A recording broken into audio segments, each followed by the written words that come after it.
In this video, I'm going to walk you through how to fix Samsung USB disconnected problem 24. Now, sometimes you see a warning that pops up here. Actually, around here, it will say Samsung. One of the options you see here, notifications you see is USB connector connected, and then to show again USB connector disconnected. I already fixed the problem, that's why you can see it right now. So how do I fix this? Very simple. You simply go to settings first of all,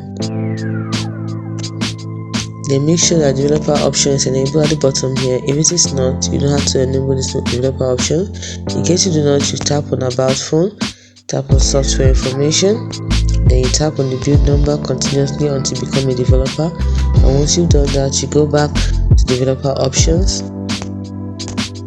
tap on it, then you scroll down to USB debugging. Make sure it is turned on like this. Make sure it is turned on. Then after that, so it keeps going back.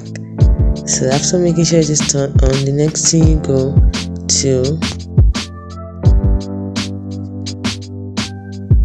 default USB configuration, put it on charging phone only.